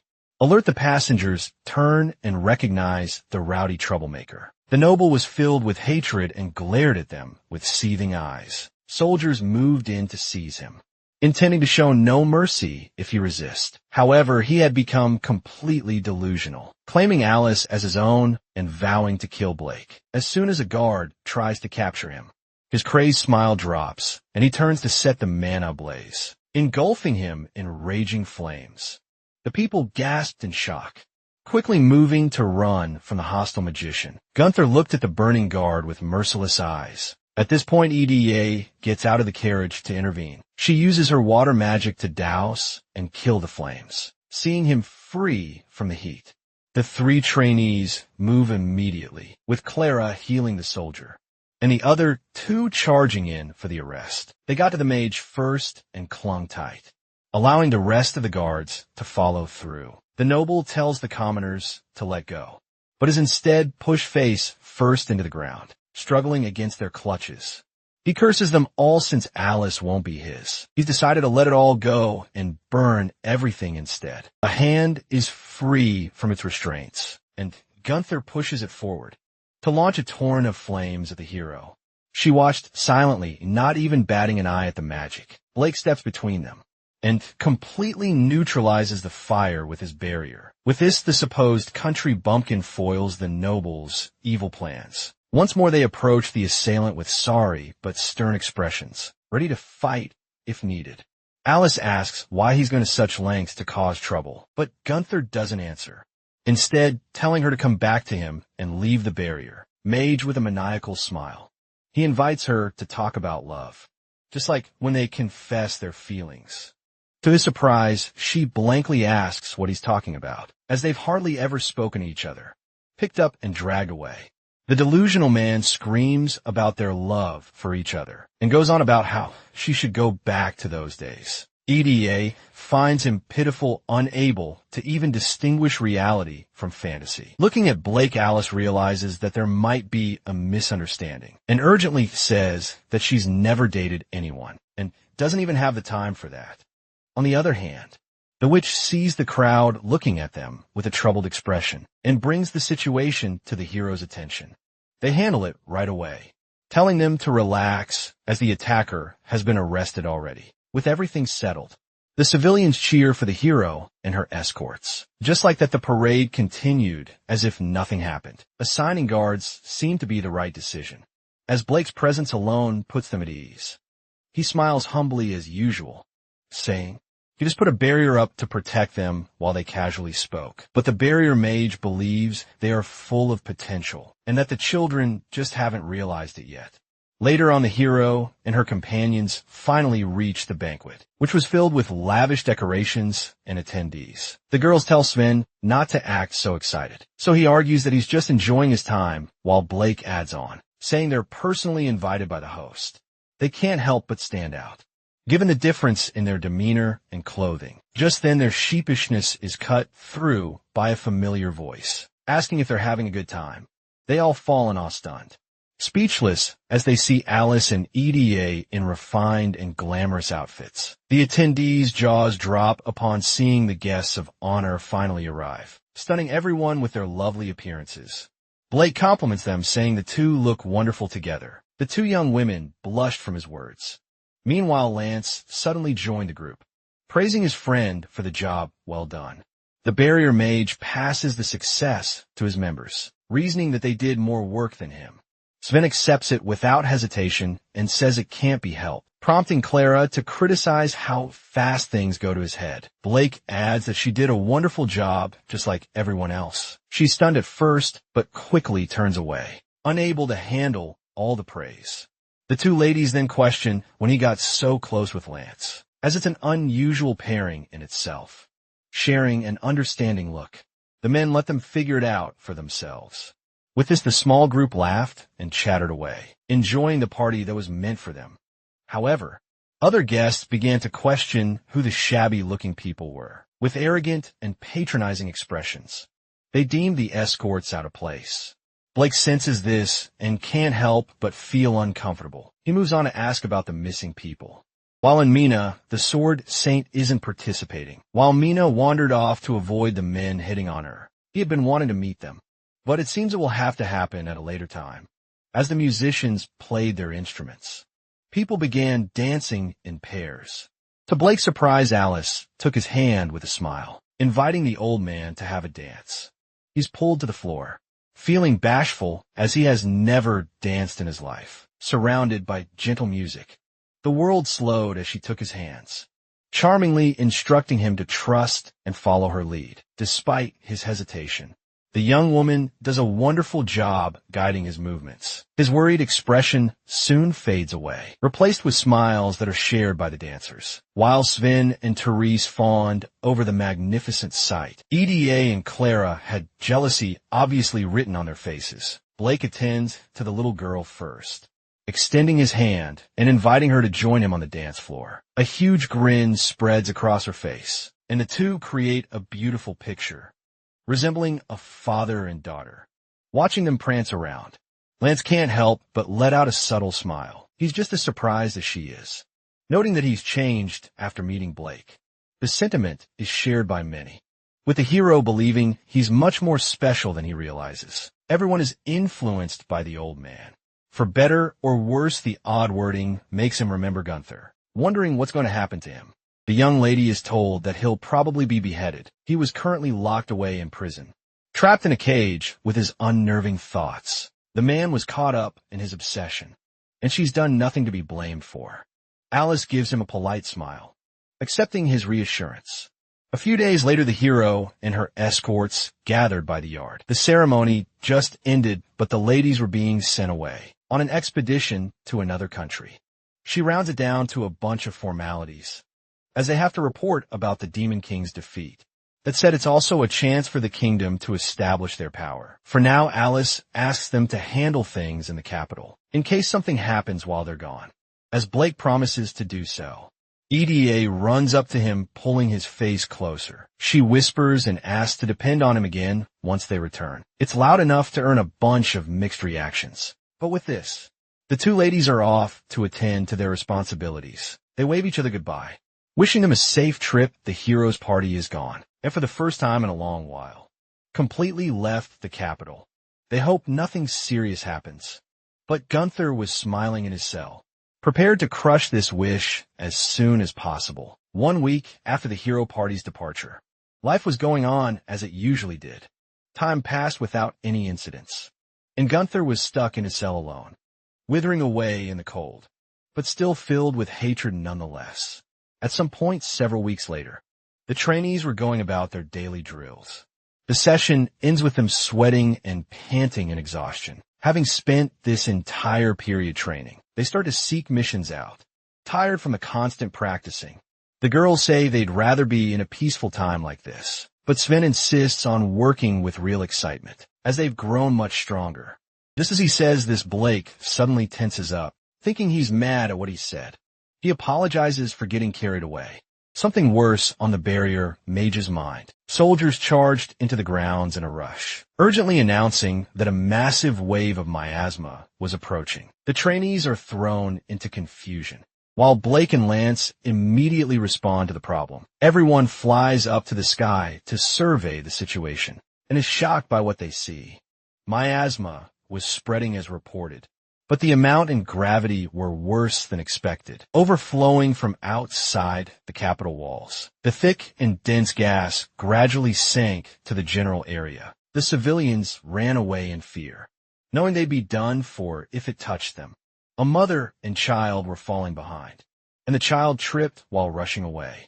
The woman came back, embracing the young one to protect him from the miasma, as it was about to envelop them. A brilliant glow pushed the gas back.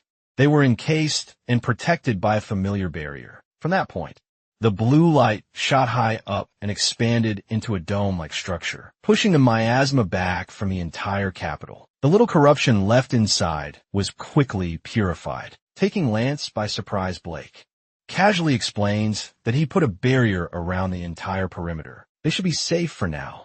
But for how long? Fortunately, he should be able to keep it up for a few months. But he can't use the magic infusion type magic circle. Just then, explosions erupted. Back on the ground, a bunch of hooded men were wreaking havoc, throwing powerful fire spells at buildings and innocent civilians. Was a Civil War. Lance tells Blake to maintain the barrier, while the other squads are told to report to their stations, getting to work as well. He wonders if it's an invasion from another country, or an internal rebellion.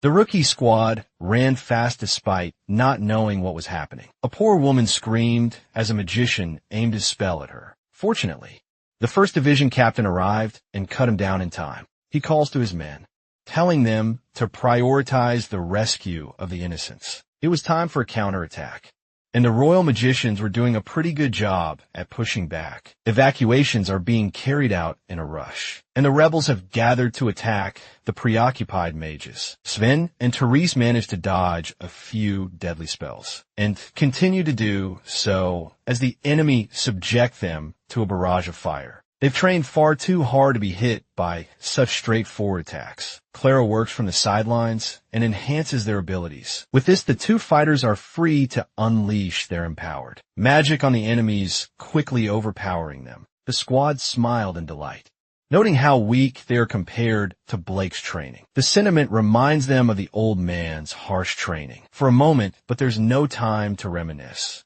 as the rebels suddenly surround the three. Their numbers don't seem to lessen, and the mages are left with no choice but to fight back, using their synergy and showing the fruits of their training. The trio blasts the enemies away. However, this places stray civilians in the middle of the battlefield. One child cried while wandering. Clara notices an enemy gathering magic and aiming at him. Seeing him launch the fireball, she jumped into the fray, putting herself between the spell and the child. Therese screams as her sister is devoured by a huge explosion. Flames and dark smoke rose up with the wind, and the team members couldn't believe what they just witnessed. Encased in a bright barrier, smiles and sighs of relief spread, realizing they were safe, but they're not the only ones. Throughout the capital, barriers appeared around the non-rebels. The civilians looked around, not knowing what was happening. Lance is the first to understand that everyone had a personal barrier. He looked up at Blake in utter disbelief that the mage had put a barrier around each and every citizen of the capital. Enraged by the danger her sister was placed in, Therese retaliated and unleashed her power on the rebel. They ran to their comrade and the child, wondering if they were okay. Fortunately, Lake's barrier, which now clung to their skin like a thin layer, protected them. It's a relief, but they can't find the old man despite looking around. Instead, all the other civilians, wrapped in and protected by a similar barrier coating. It's an insane feat, but he's covering each and every person in the royal capital, just as they thought their eldest member is an amazing person. Mages were still locked in battle high above, and Lance tells his men to take advantage of the barrier. There were too many rebels, and at that rate, the royal family was going to be in danger. Unfortunately, they didn't have any spare magic court members to reach out to. Leaving would risk the citizens, and the palace was a few minutes away. The commander grit his teeth in frustration. Making a decision, he tells his men to leave the palace to the knights. Much to their worry, however, Lance didn't have much to worry about, certain that Blake was going to back them up. One of the mages skeptically accepted the order. Commanders would have gone to the palace alone, and this decision speaks of his trust for the barrier mage, leading things in his friend's hand. A fiery leader focuses on the task at hand. Sparks flew and smoke clouded the sky as a group of rebels unleashed their spells on cornered knights. The men are told not to let them into the castle. Just then a huge explosion hits the gate behind them, mocking the naive soldiers. The evil men rushed toward the large opening, but bumped into something hard. A barrier blocked their way completely. Sealing the hole, they blasted open. The captain capitalizes on their surprise states and takes the rebels down in an instant. His gaze was unwavering and determined in that moment, but immediately softened as he sighs in relief over Blake's support. The barrier mage was still high above them, all working hard and doing 10 things at once. He looks down upon sensing something and sees a bunch of enemies attacking from below. With a few waves of his hands, he blocks everything perfectly, barely even batting an eye at their efforts. What he didn't notice right away was the trap creeping toward him from behind. A huge stone hand gripped his leg and dragged him down from the sky, forcing him to crash into the hard ground. Of course, the barrier mage emerged completely unscathed, but was looking much more serious than ever. Finally, the main culprit approached Gunther, now a member of the rebels. Blake meets his gaze, questioning if he's the man behind the rebellion. This sets the noble off, enraged that the mere commoner dares to speak to him so casually. Seething with anger, he vowed to kill him where he stood. In contrast to his emotions, the barrier mage was completely calm, matching his energy. Gunther took a deep breath and regained his composure, saying such behavior is unbecoming of a nobleman. He was supposed to be imprisoned, but his supporters helped him get out. Blake tries to probe on this topic, but it's waved off by the evil man, saying there was no longer a need to have discussions. After all, there's no point in a dead man knowing.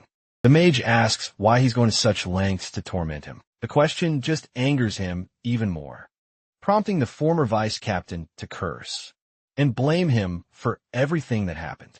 Because of him, he was demoted and sent to the borderlands. To make things worse, he even took his beloved Alice away from his hands, since they met and since he got it his way.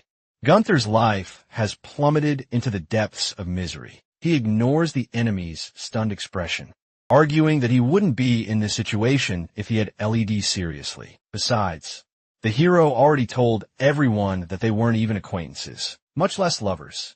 Each word that came out of his mouth fueled his rage more, but the barrier mage didn't let up, telling him to stop blaming others for what's happening in his life, no matter how strong he is. Casting a barrier around the entire capital and on each of the citizens will be too much to handle, especially if he's against a bunch of seasoned fighters like them. Finally, after all this time, he had no escape and chance of fighting back. With this, the rebels blasted him with torrents of their magic power, wanting to end the barrier mage life once and for all. Completely calm in the face of adversity, Blake summoned a barrier, which easily blocked all the different elements shot at him. Annoyed, Gunther commands his men to feed even more magic into their attack, while one group does as told. With his powerful spells come from all sides, enveloping the old man in a flurry of hostile magic. He continues to guard, raising his hands to strengthen his shields. Just then, the impenetrable barrier cracked under the sheer amount of damage. To everyone's surprise, it breaks. Gunther wastes no time and takes his chance, telling everyone to kill their enemy. Refusing to panic despite it all, he skillfully maneuvers around the attacks and manages to dodge everything without getting hit. He's shockingly deaf, but it doesn't matter as they just need to keep firing. An all-out attack should tear him apart once he gets tired. However, Blake showed no signs of tiring out and jumped high up to evade a concentrated barrage, seeing him high up in the air. Gunther calls him foolish as he now had nowhere to run. But he encased his hand in a pointed barrier and dove back down to cut through their spells. He's safe but fails to emerge completely unscathed. The fallen noble mocks the limits of his power, saying he can't go all out, as he's too busy maintaining the barrier around the capital. In the end, he's going to die trying to protect the pathetic citizens. Blake refutes this claim in contrast to his words. The only reason he can fight is because he's doing so for their sake. Gunther screams, not wanting to hear anything about that idealistic hash. He calls the man a hypocrite and launches another blast of flames, but the target avoids it by jumping up again. Instead of descending safely like earlier, he counters and dives at his enemies. The rebels are taken out in a flash, unable to do anything against his strength. The remaining criminals are left stunned, not understanding how a barrier mage was taking the offensive, showcasing even more of his mastery. Blake reveals his mobile barrier technique. There are many types in his ability, some offensive and others defensive, as they've already seen more than that. He also has healing type techniques, which he now uses to render all their damage ineffective. Gunther loses at feeling like the power is an absolute cheat. Barriers should only be for defense, while healing can only be done with holy magic. The boundaries of his power are absolutely preposterous. Again, with the innocently offensive expression, Blake suggests that he train harder. The noble tries to release all his anger with an attack, but the mage strikes first, this time taking the other rebels out and leaving just their leader standing. The old man was still brimming with power, and he only had one target left to take care of. Refusing to do so, Gunther fishes something out of his robe. His trump card was a dark gem, which he promptly put into his mouth. Upon swallowing it without hesitation, a sinister energy burst out of his body, filling him with insane power. Blake watched as odd marks spread across his face, determined to be the strongest.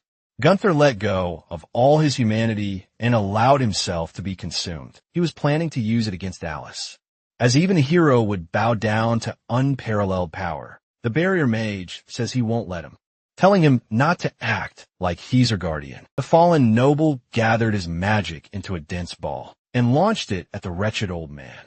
Blake blocks with his barrier, but it completely and immediately shatters. This time around, the entire street explodes as the spell makes contact. While his barrier exploded, Blake managed to avoid the explosion by flying away. However, Gunther continued to barrage him with spells, just as strong and large as the last.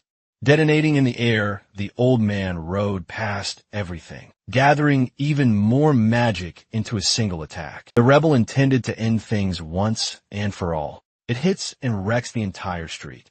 The barrier mage emerged, his shield broken and his body covered in wounds. The crazed enemy gets excited, believing that he finally has the upper hand.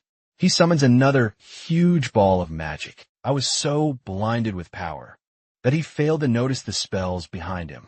Gunther is hit by the surprise attack, and Therese and the others come running to their eldest member. Clara urgently reports that all the rebels have been defeated and that the core will handle the miasma. With that said, he can finally fight with all he has without worrying about others. The noble coughed, still reeling from the ambush he was hit with, and promises to kill them all. However, things have changed, and Blake's expression was unlike anything they've ever seen. A chill ran down everyone's spines. The barrier around the capital broke down, and the skin like shields covering the citizens gradually dissipated. All that power returned to its original owner, filling him with so much energy. A huge shockwave is released, just from him not holding himself back anymore. The magic was insane, and all they could do now was hope for the barrier mage's win. Blake was like a different man, his worn smile completely gone. Gunther screams that it's too late to get serious, as he was still going to overpower him completely, having unleashed another enormous spell. He wonders if his sworn enemy has finally died. However, the barrier mage walked forward with an unnerving calmness in his face. It was unbelievable that he walked out of a direct hit, looking like nothing happened. Gunther desperately attacks more, but the balls of magic themselves are encased in barriers. It was ridiculous how he was blocking top-tier magic so easily, not even sparing him any words. Blake raises his hand to retaliate and traps the rebel leader in a barrier cage, screaming and crying. He demands to be let out, but shrieks in agony as electricity shocks him from inside the walls. The magic dispels and allows the beaten enemy to fall to the ground. It was impossible to win against such an overpowered ability. Finally speaking, the old man says, "Something can't be overpowered if it's meant to protect other people." In disbelief of the irrational reasoning, Gunther falls unconscious. With this, the miasma thinned out and the bright sunlight returned. The children happily greeted their member, but Clara ran past him, rushing in to hug her beloved master. He hugs the cute girl back until she jolts up, called out by the other two for her suspicious actions. She apologizes, saying she got carried away with happiness. Lance arrives at the scene and checks on Blake's condition. The cursed tool Gunther had was likely the source of the miasma. It's a cursed item activated by its user's magic, but having something like that was odd on its own. They recall him saying something about having supporters. In the shadows, the captain recounts everything that happened recently. It might be a coincidence, but there is also a chance of something big happening behind the scenes. In any case, they managed to avoid a crisis in the capital, all thanks to the barrier mage's efforts.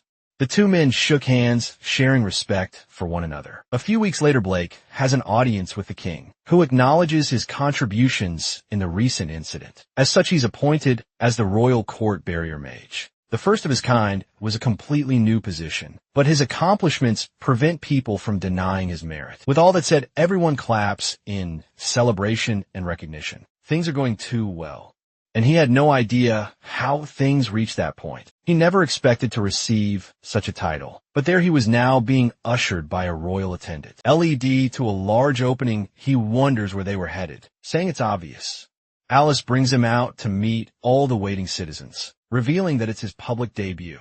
An enormous crowd has come, eager to meet the man who saved the capital, facing his supporters and admirers.